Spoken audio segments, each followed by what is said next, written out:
Ici Radio Courtoisie, la radio libre du pays réel et de la francophonie. Vous écoutez le libre journal des lycéens dirigé par Salsa Bertin, émission préenregistrée le 19 août 2017 et diffusée pour la première fois samedi 9 septembre. Attention, exceptionnellement, vous ne pourrez pas intervenir au cours de cette émission car elle a été préenregistrée. Mais vos lettres seront toujours les bienvenues à Radio Courtoisie, 61 boulevard Murat, 75 016 Paris.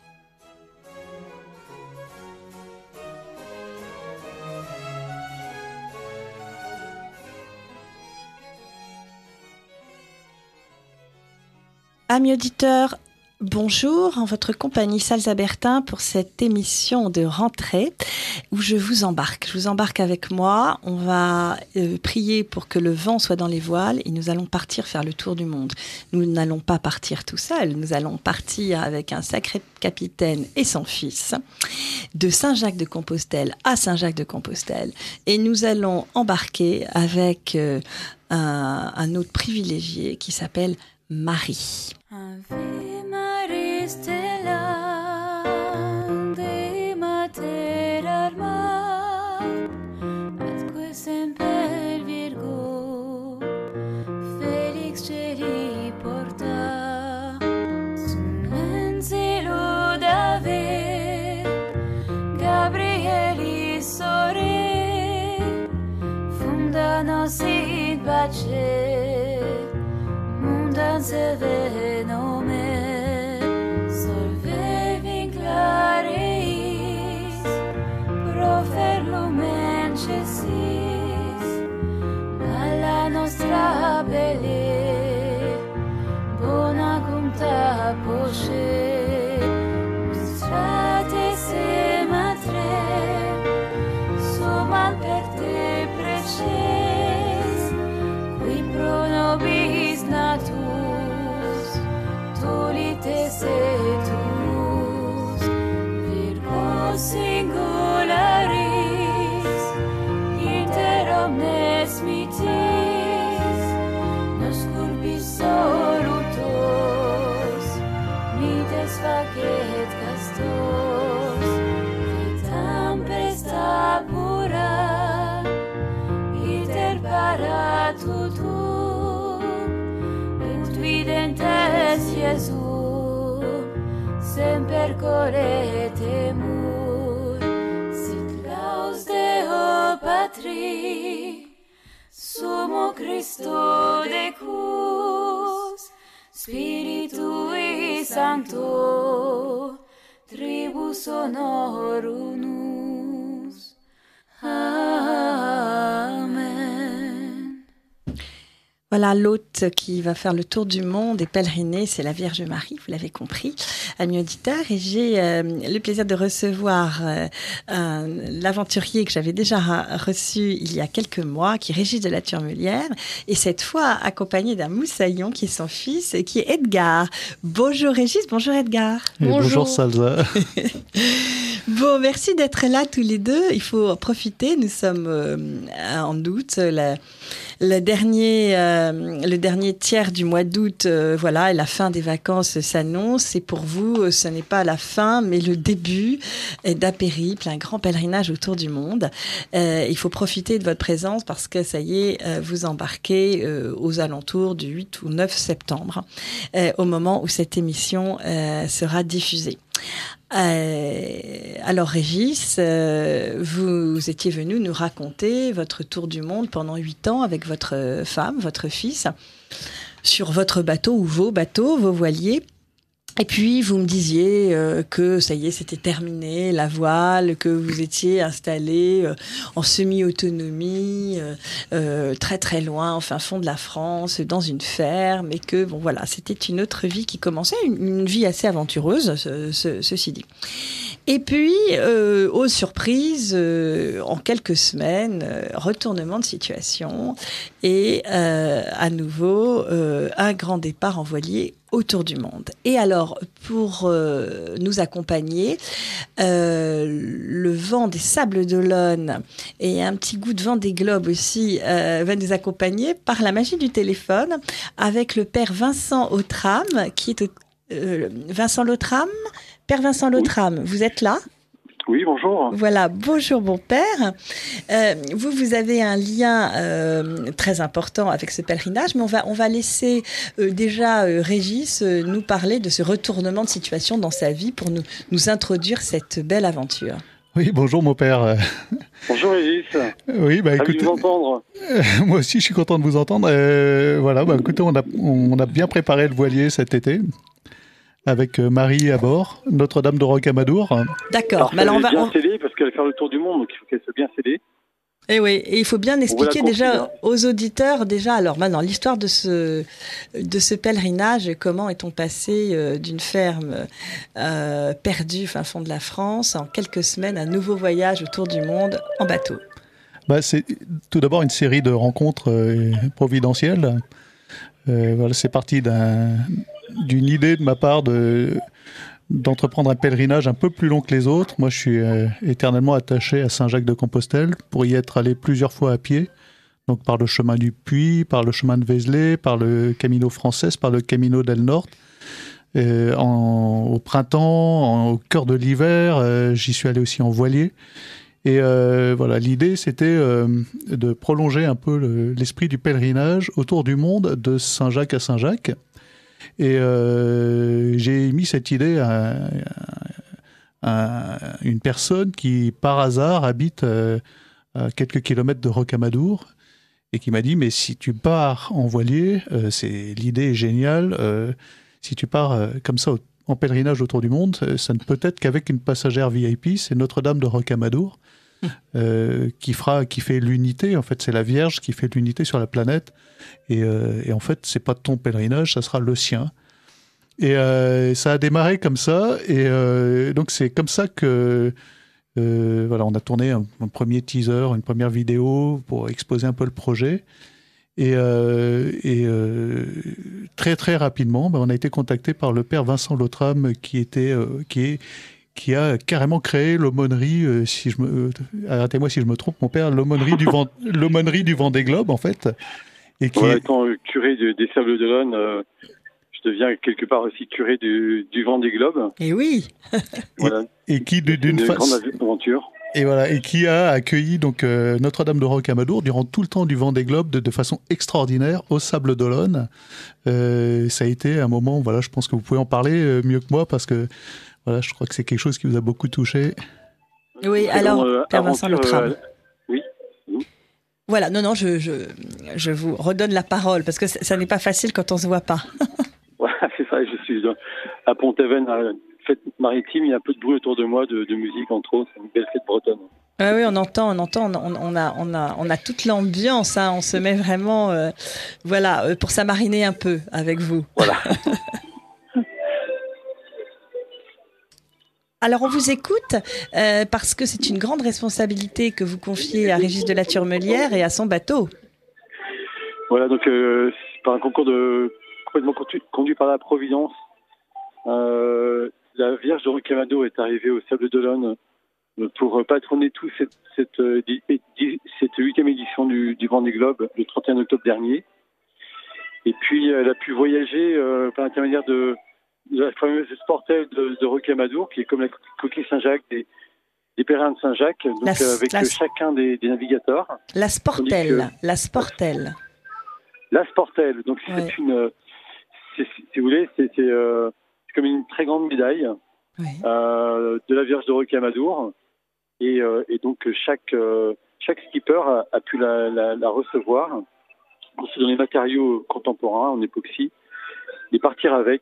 Voilà, et donc pour certains ont vécu des expériences spirituelles très fortes, ou sont revenus en leur montrant aussi. Je pense à Armel Lecléage qui a pu au plafond de son bateau avait accroché cette sportelle. Il est arrivé le vainqueur, ou jusqu'au dernier, Sébastien Destromo, qui lui-même a créé une chanson où il parle de la Vierge de Rocamadour. Voilà, et puis donc cette course, cette 8e édition s'est extrêmement bien passée. Donc le directeur de la course, Jacques Crès, dont c'est l'anniversaire aujourd'hui, m'a fait venir disant que si cette édition s'était aussi bien passée, c'est grâce à la Vierge de Rocamadour. Et donc il était redevable, et donc il m'a remis la clé des océans de Sébastien Destromo pour aller la porter à Rocamadour, ce que j'ai fait juste après Pâques. Voilà, et donc nous, cette copie de la statue que nous avions au Sable d'Olonne, on souhaitait aussi intérieurement qu'elle puisse continuer sa mission après cet exploit près des marins de très haut niveau. Voilà, puis s'est présenté juste dans ces jours-là cette rencontre avec le projet de Régis. Et je me suis dit, ben voilà, c'est une belle occasion qu'il puisse partir avec notre statue des Sables d'Olonne pour faire le tour du monde pendant 3 ans. Donc, on espère qu'elle sera bien de retour pour la prochaine édition en 2020. Alors, on se dit, quand on entend cette histoire, que Marie sait bien créer les occasions. D'autant que, Régis, vous m'aviez dit que vous aviez un peu fait une croix sur cette vie de marin à un moment donné, et que vous aviez gardé un petit papier glissé sous une statue de Marie en lui disant « Marie, donne-moi un bateau ». Ah oui, il y a toujours ça. Et il est toujours d'ailleurs ce petit papier. Et vous avez été exaucé, ouais. C'est incroyable. Et en fait, c'est vraiment le bateau, c'est le voilier de la Vierge de Rocamadour, hein, c'est son voilier.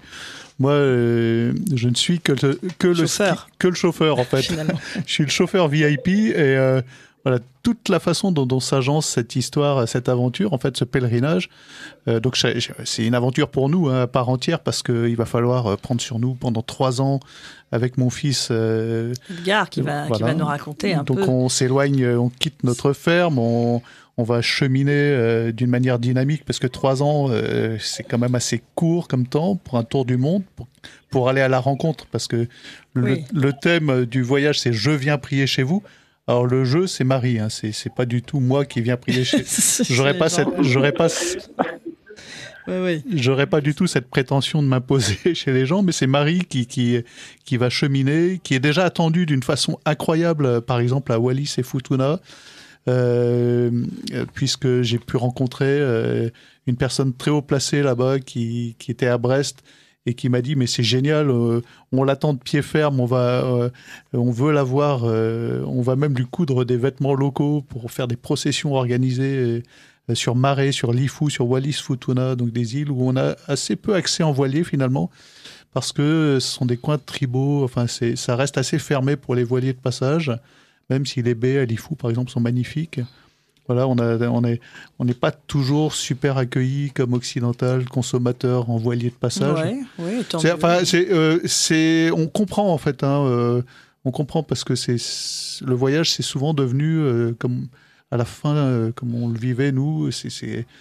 On a tendance à consommer du bateau, quoi. Et donc l'esprit de ce pèlerinage, rencontre. Voilà, on voulait vraiment transformer ça en une démarche plus spirituelle. Voilà, d'aller à la rencontre des gens par le point de vue de la foi, le point de vue spirituel, le point de vue de l'attente des gens. Qu'est-ce qu'ils attendent dans la vie, quoi. C'est vraiment tout l'aspect spirituel. C'est pas du tout, on est là pour faire un trip, pour voir quelles sont les couleurs des smartphones à droite à gauche. Nous, c'est vraiment et on a ce passeport extraordinaire de la Vierge moi je préfère dire de l'Immaculée, parce que toute la création est reprise par l'Immaculée, qui est un peu le principe de l'acte créateur, quoi. Et qui, on sent vraiment qu'il y a cette unité qui est créée par Marie, qui noue la planète, qui entoure la planète. Et pour moi, je crois que c'est vraiment une nécessité. C'est un voyage qui vient, c'est une nécessité. C'est quelque chose qui s'impose à moi, à mon fils, à ma famille, parce que mon épouse... Elle va un peu nous suivre de loin et être un peu vous rejoindre, la base arrière, voilà. Voilà, elle fait base arrière, elle nous rejoindra si elle peut, ça j'espère le plus possible. Bon, après c'est un grand sacrifice pour elle. Pour tout le monde, c'est l'esprit du pèlerinage en fait. Hein, voilà. Oui. Vous aviez un lien avec Notre-Dame de Rocamadour, hein, curieusement, c'est que lors de vos voyages précédents, vous distribuiez des médailles de Notre-Dame de Rocamadour lors de vos passages. Nous, on a toujours gardé la foi du marin, on va dire, dans nos voyages précédents, même si c'était un peu desséchant spirituellement parfois. On distribuait pas nécessairement des médailles, mais moi j'abordais toujours cette thématique avec les gens que je rencontrais, quoi. Parce que c'est quand même le thème essentiel du voyage, c'est l'espérance, quoi. Si on voyage, c'est parce qu'on espère. Sinon, à quoi bon ? À quoi bon partir de chez soi si on n'espère rien à travers l'esprit du pèlerinage. C'est pour ça Saint-Jacques aussi. Hein, Oui. C'est donc le vrai départ, c'est Saint-Jacques. Là, vous allez partir de Brest et puis vous allez acheminer le bateau jusqu'à Saint-Jacques-de-Compostelle, d'où sera le vrai départ pour un retour à Saint-Jacques. Alors, vous disiez que Marie ça, je m'adresse aussi au Père, hein, oui. est un point, un trait d'union entre les gens. C'est vrai que dans différentes spiritualités, alors déjà chez les catholiques, beaucoup, et puis même chez les musulmans, là il y a chez les musulmans et chez les juifs aussi, donc c'est quand même c'est la fille d'Israël, c'est qui doit porter le Messie, la bonne nouvelle pour le monde. On la retrouve effectivement également dans le Coran, dans la sourate de la vache. Elle est décrite comme étant la femme la plus pure, la plus noble. Donc, un certain nombre de musulmans, d'ailleurs, on voit bien ça en France, dans les sanctuaires comme Fourvière, le Puy-en-Velay, une sorte de la Garde à Marseille. À Marseille, à Notre-Dame de la Garde, oui. Pour la Vierge Marie. Voilà. Oui. Et donc, je pense que ce voyage pèlerinage qu'entreprend Régis est aussi... c'est la Vierge qui va conduire ce pèlerinage et elle porte elle-même son fils au monde de cette manière-là. Voilà, donc la Vierge de Rocamadour, elle tient l'enfant Jésus sur son genou gauche, tandis que le genou droit est disponible pour que chacun puisse trouver la place sur ce genou. Donc c'est aussi un acte de foi. Moi, ce que j'ai pu voir avec elle, comme patronne des marins, des navigateurs, c'est qu'elle fait vraiment des miracles et elle opère des réconciliations. Donc c'est ce qu'on peut espérer dans la foi, que beaucoup de gens reçoivent la paix en l'accueillant. Ils vivent aussi des réconciliations entre eux. Notre monde est profondément déchiré, plein de violence. Je crois que la Vierge Marie ne peut que nous faire du bien. Elle porte le prince de la paix. Alors vous, en tant qu'aumônier finalement du Vendée Globe, Père Vincent Lautram, vous auriez peut-être une ou deux anecdotes à nous raconter, l'histoire entre ces marins et la Vierge de Rocamadour? J'ai plusieurs anecdotes, sans doute. Donc il y a un lien profond qui s'est établi avec ce milieu du très haut niveau du sport. Voilà, et donc comme une aventure spirituelle, je pense à Romain Attanasio qui un jour est en pleine difficulté, il n'en pouvait plus, à l'autre bout du monde, puis a lancé un message en disant mais qu'est-ce qui fait le bon Dieu du Père Lautram? Donc c'est un marin qui a une course difficile parce qu'il a un bateau assez ancien d'une autre génération. Voilà, et il estime vraiment qu'il était protégé.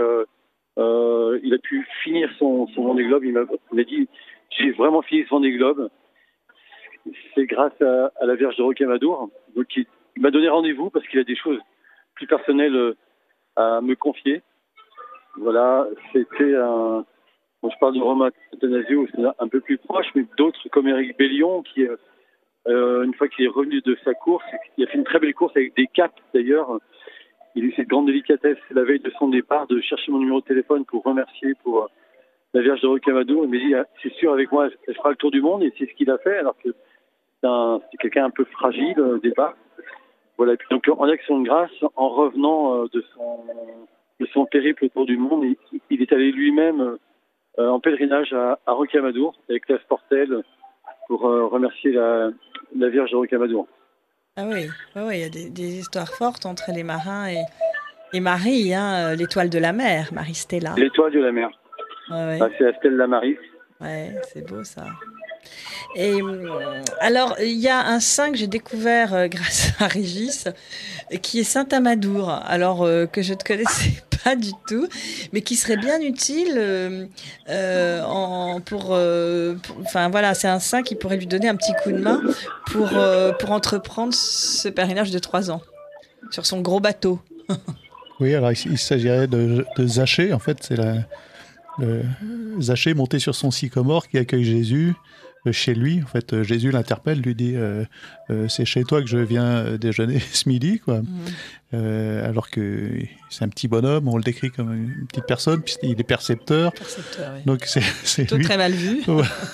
c'est pas la personne la plus la plus en vue, la plus agréable du monde a priori, et Jésus s'arrête chez lui Et voilà, donc il est à Rocamadour. Ses ossements sont là, présents. Voilà, le patron, on va dire, des percepteurs. Et alors, on l'a rebaptisé en Saint-Amadour ? Voilà, alors par quel cheminement Vous connaissez cette histoire, Père Vincent Lautram, de Saint-Amadour ? Donc, dans la tradition chrétienne très ancienne, donc après la dispersion de la communauté chrétienne primitive de Jérusalem, donc plusieurs apôtres proches du Seigneur sont venus dans notre pays, la France. Donc c'est cette grande tradition chrétienne de la France. Et on peut penser au Sainte-Marie de la Mer ou à Sainte-Marie-Madeleine avec la Sainte-Baume, Saint-Lazare à Autun, etc. Et donc Zachée se serait marié avec Sainte Véronique. Et donc lui, il serait mort à Rocamadour. Il est enterré dans le roc, dans la roche, dans la falaise. Voilà, donc c'est le roc d'Amadour, c'est la falaise où enterré Zachée. Et Véronique est morte à une vingtaine de kilomètres à Souillac, qui est une très belle basilique romane aujourd'hui. Donc c'est un peu le saint des sous. Alors il peut aider les finances. C'est-à-dire qu'il remet tout, entièrement tout au Seigneur. Et donc c'est le pécheur. C'est d'abord le pécheur. La Vierge de Rocamadour, c'est la Vierge de la conversion, c'est la Vierge des pauvres. Donc c'est l'homme qui est un pécheur et il va accueillir chez lui le Seigneur. Voilà. Jésus vient à sa maison et là il transforme toute sa vie. L'évangile de Zachée aussi, c'est un évangile fondamental parce que sur la conversion du pécheur, parce que Jésus s'arrête sur le pécheur, il a honte de sa vie et donc il sent quelque chose qu'il n'a pas gagné dans sa vie. Lui il pensait avoir tout gagné, mais il y a quelque chose qu'il n'a pas gagné, c'est l'estime aussi des autres. Donc il entend parler d'un homme qui prêche, donc il va dépasser tout ce qui est tout petit en lui, il grimpe dans cet arbre un peu ridicule et Jésus s'arrête sous l'arbre et puis il y a cet échange de regards. Et la conversion de chacun de nous passe dans cet échange de regards. Et alors, dans cet échange de regards, on voit ce qu'on a changé en nous. En lui, ça correspond à son métier, à la gestion de l'argent qu'il en faisait, etc. Ah oui. Donc il remet absolument tout. Donc on peut dire c'est le patron des sous pour ceux qui ont peut-être besoin d'aide financière. On parle souvent de Saint-Joseph aussi. Hein. Bon, pour l'aspect matériel, Saint-Joseph, beaucoup. Hein, sur la question matérielle, mais c'est d'abord la conversion du cœur. Ouais, la chacun, conversion du cœur. Ouais. Chez nous, abandonne ce qui est en trop pour être habité par l'amour du Seigneur. Voilà, donc se délester de l'argent qu'on a en trop, c'est comme ça que ça commence la conversion. Et donc, pensez-y, chers auditeurs, hein, l'argent en trop, vous pouvez vous en délester, c'est un très très bon premier pas. Et alors, à la fois pour aider Radio Courtoisie, qui ne vit que des cotisations d'auditeurs, voilà, qui refuse les subventions et la publicité pour rester libre. Et Dieu sait que dans ce monde très troublé, c'est fondamental. Le rôle de Radio Courtoisie est inégalable. Et puis, pour aider les belles entreprises, voilà. Alors, ce bateau est un grand bateau où va pouvoir accueillir la Vierge Marie, mais aussi un petit moussaillon comme Edgar. Alors, Edgar, toi, tu es le fils donc de Régis et tu as déjà navigué finalement les premières années de ta vie, toutes les premières années de ta vie, les 8 premières années, non c'est ça, ou oui. Sur un voilier avec tes parents. Oui. Et ça t'avait plu? Tu as de jolis souvenirs? Oui, j'ai adoré ces premières parties de ma vie, surtout quand on était en Nouvelle-Calédonie, à l'île aux Mattes, quand on se baignait dans l'eau turquoise avec les beaux poissons, les coraux et tout ça. Ah oui, ça pour un petit garçon, c'est quand même des souvenirs exceptionnels. Et la vie sur un bateau, tu aimes? Oui, j'adore. C'est sympathique.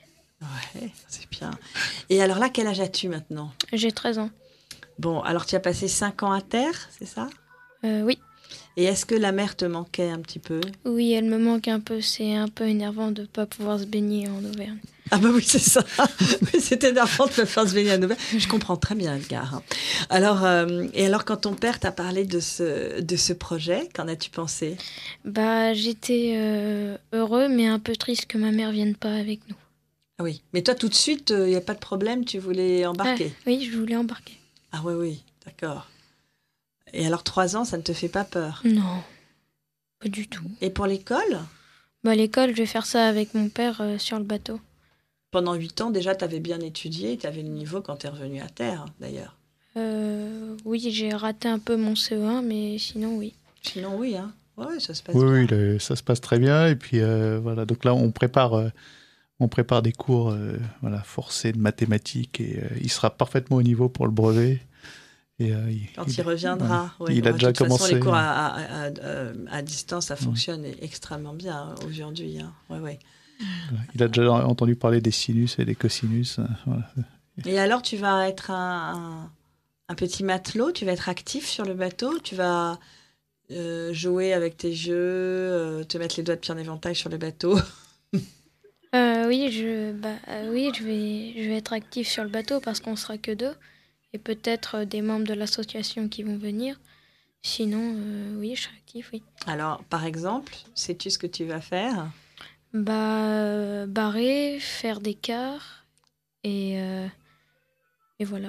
Un vrai moussaillon. Hein. Et puis un peu d'initiation à la navigation aussi. Oui. La vraie navigation, pas celle avec le GPS. Voilà. Savez-vous d'ailleurs, Régis et Père Vincent Lautram, qu'il y a une nouvelle course qui vient de se créer avec un tour, alors j'en sais pas plus tellement pour l'instant, un tour du monde mais sans instruments, sans rien, enfin à l'ancienne. Ah, voilà. J'étais pas au courant. Faudra se renseigner. Une très grande course qui est relancée, là, qu'elles sont magnifiques. Oui. La Golden. Ah oui, peut-être. Et voilà.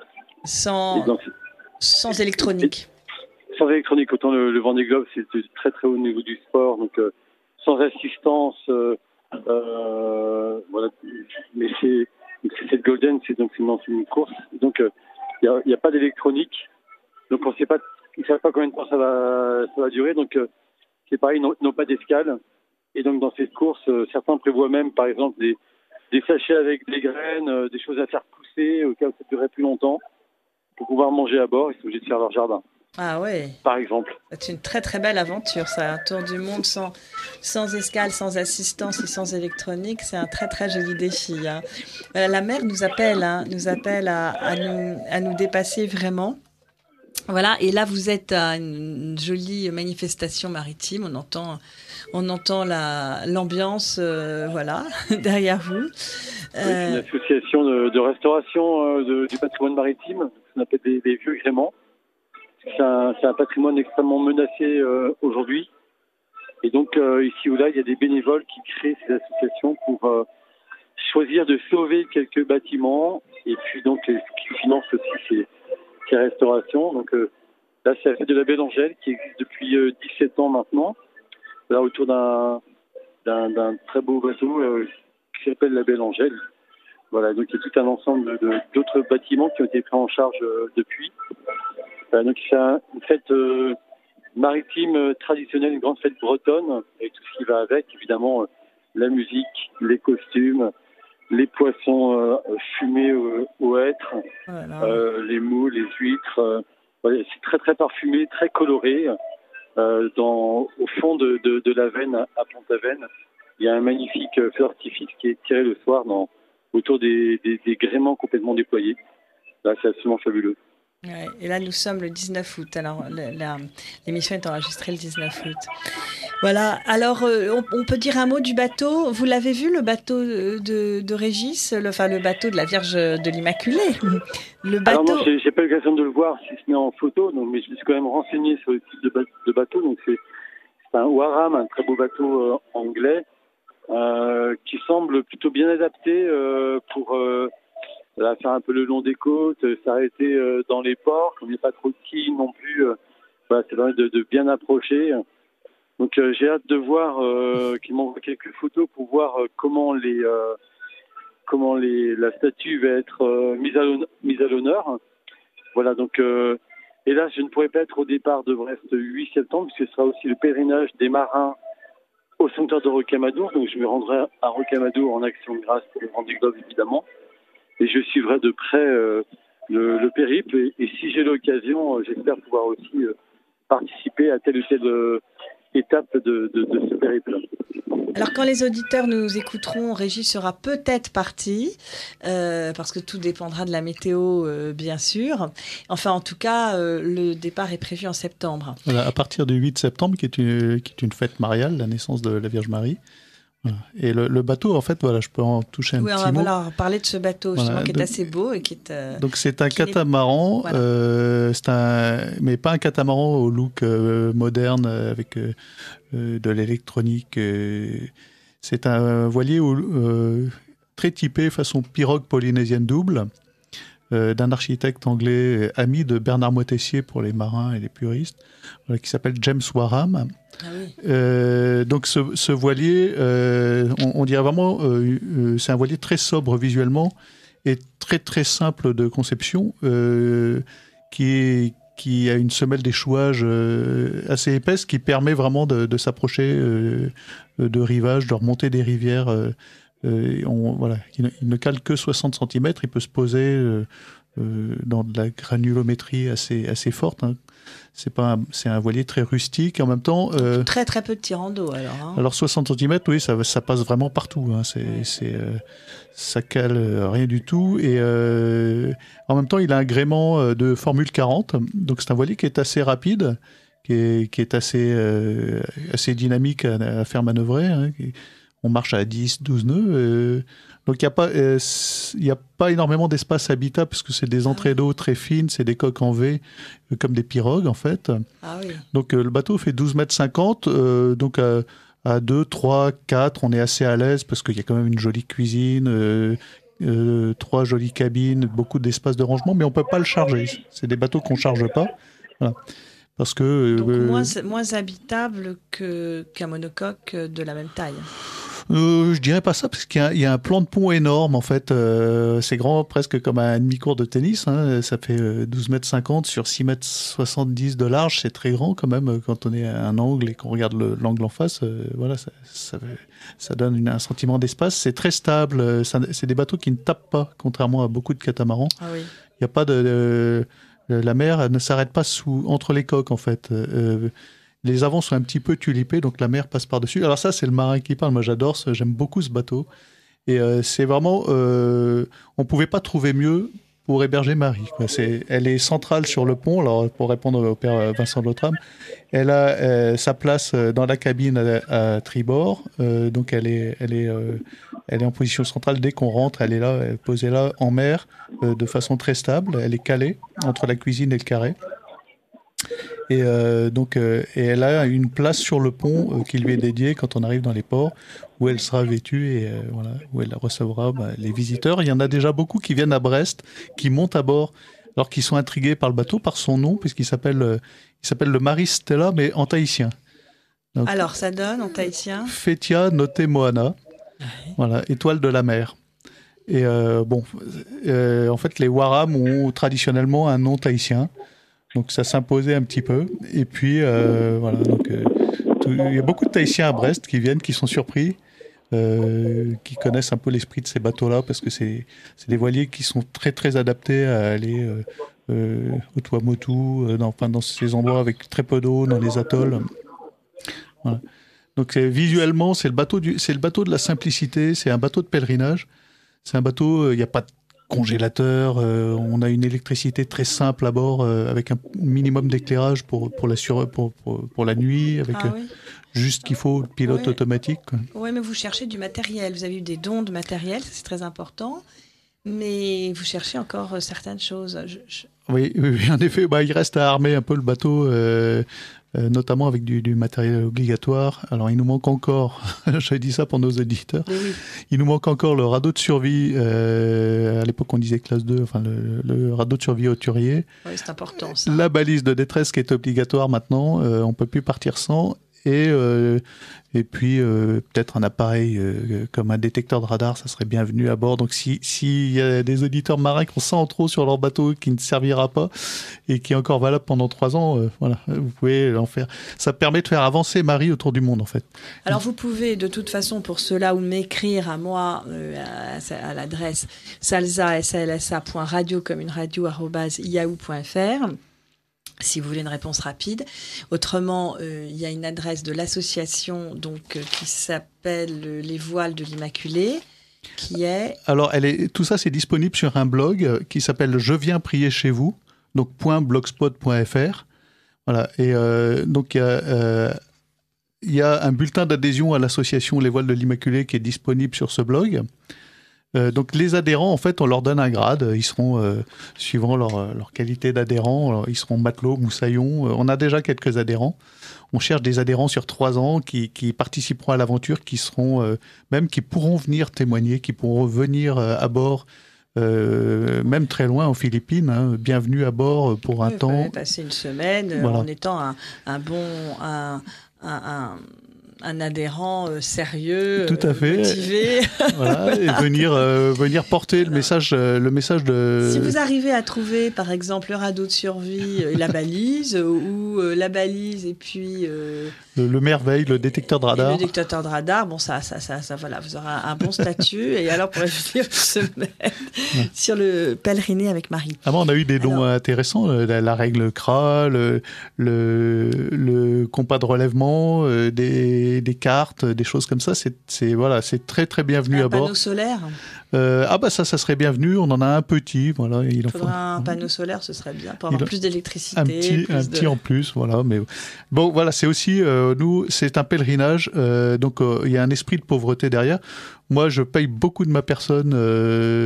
En tant que skipper, j'ai pas envie de naviguer sur un cajot, comme dirait Renaud.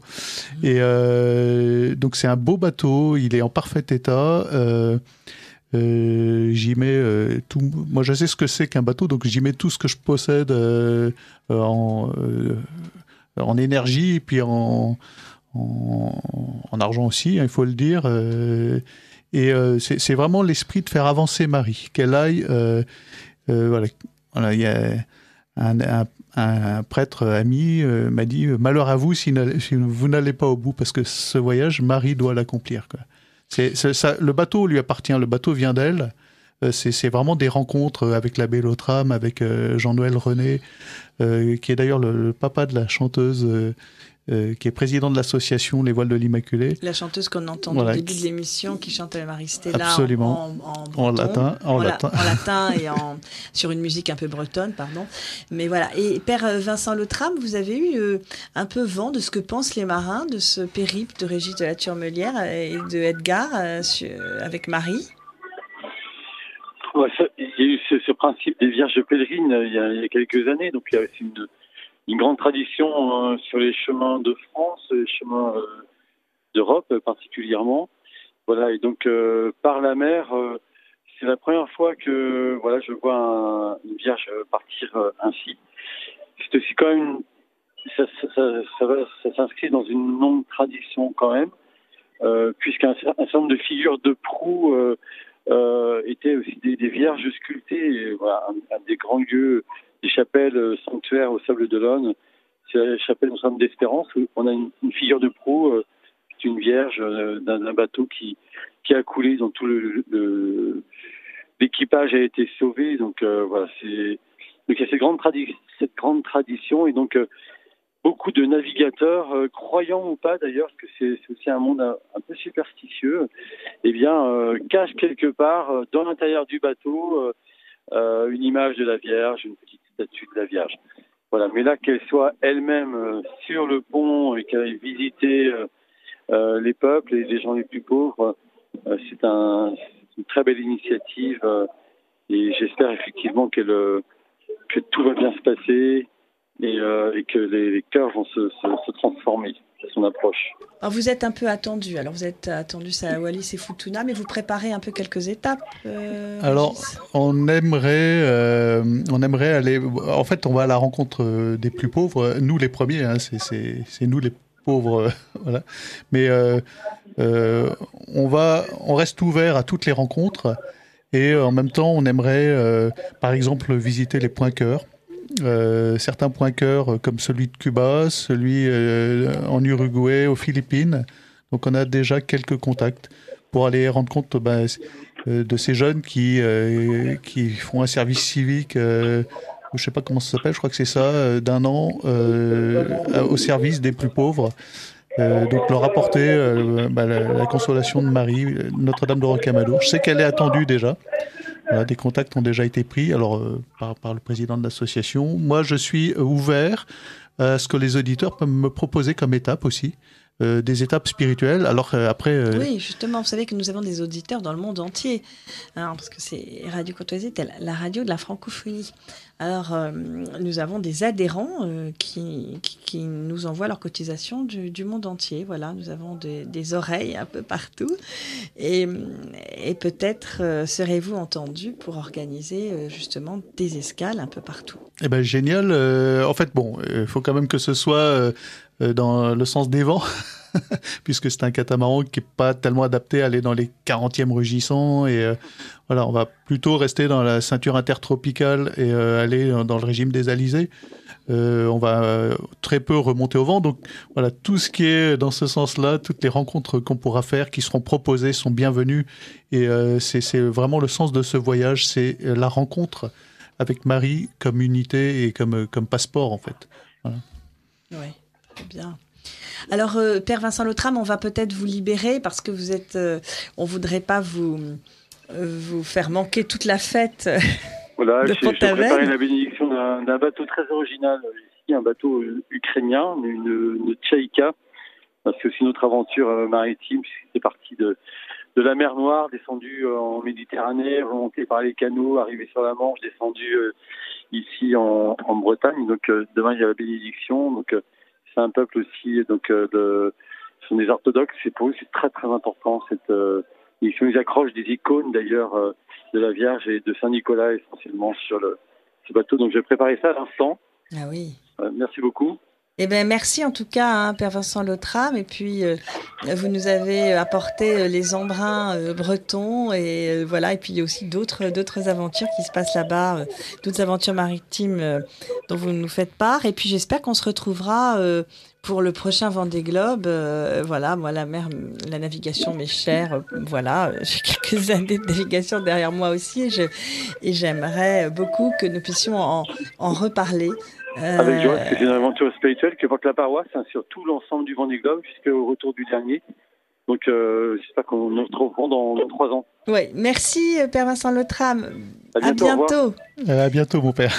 Alors, toujours sur Radio Courtoisie, Régis de la Turmenière et Edgar.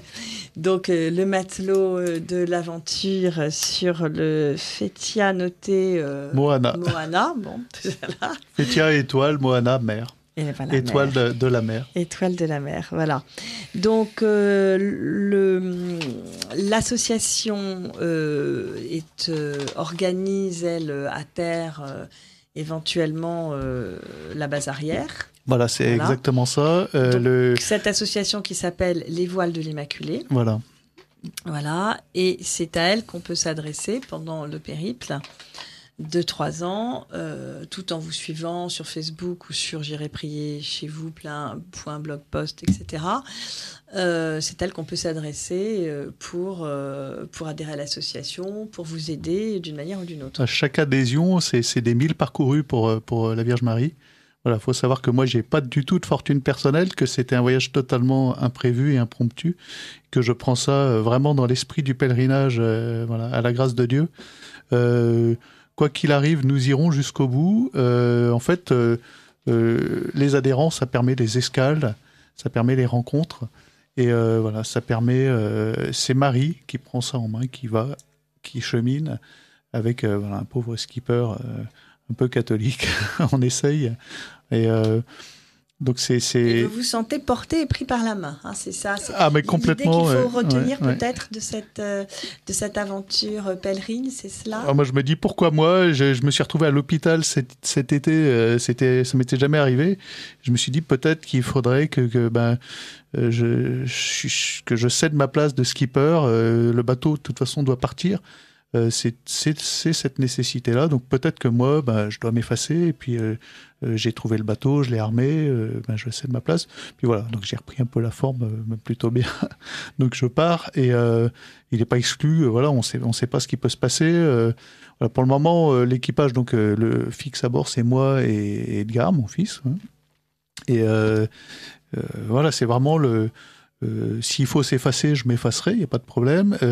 C'est l'esprit, c'est vraiment le tour du monde de Marie. Elle doit ceinturer la planète entourer la planète de sa grâce. Voilà. Alors, il y a d'autres personnes, parce qu'il y a toute une association, il y a d'autres deux personnes qui sont prévues déjà dans l'équipage de plus ou moins longues escales. Oh, ça sera... oui, par exemple, on a un passager, donc le président de l'association, qui partira de Brest avec nous. Alors, il n'est pas marin du tout. Alors, je sais qu'il appréhende toujours un peu de monter à bord d'un voilier. Bon, il a confiance en moi parce que je l'ai déjà fait. Je l'ai déjà emmené en mer dans des conditions pas toujours évidentes. Traverser la Manche, des choses comme ça, donc il commence à connaître un peu, et donc il viendra avec, on partira de Brest, on s'arrêtera à Camaret. Il faut savoir qu'il y a la Vierge de Rocamadour présente à Camaret aussi, donc elle est présente à Camaret, et elle est présente à Santiago, à Compostelle, dans la chapelle française, donc qui marquera le vrai départ du voyage en fait. Et donc Notre-Dame de Rocamadour, elle a vraiment une importance sur la planète. C'est la patronne des pèlerins et c'est la patronne des marins. Et voilà, ce sont deux choses qui vont de pair, en fait, marin et pèlerin, puisque c'est un peu le même esprit marin, c'est cheminer vers l'horizon, quoi, aller en quête de quelque chose qu'on ne connaît pas, qu'on ne voit pas. Et le pèlerinage, c'est ça, en fait, c'est ça, parce qu'on est en quête de l'absolu, et c'est quelque chose qu'on ne voit pas forcément avec nos yeux, mais qu'on espère. Voilà. Eh bien, merci Régis de la Turmelière, merci Edgar. Alors, bon vent Edgar, est-ce que tu veux nous dire un dernier mot sur ce que tu espères trouver pendant ces 3 années? J'espère trouver la joie de partir en bateau et surtout retrouver la joie d'être en mer et de vivre sur un bateau. Voilà. Bon, merci Edgar, merci Régis. Donc les voiles de l'Immaculée, c'est l'association, et j'irai prier chez vous.blogpost sur internet, vous trouverez facilement, et puis salsa.radio comme une radio@yahoo.fr. Aussi, si vous avez du matériel ou autre chose à apporter pour aider... De l'énergie, une adhésion. Ou une adhésion pour cette belle association. Et nous nous retrouvons dans quelques instants pour d'autres aventures, amis auditeurs.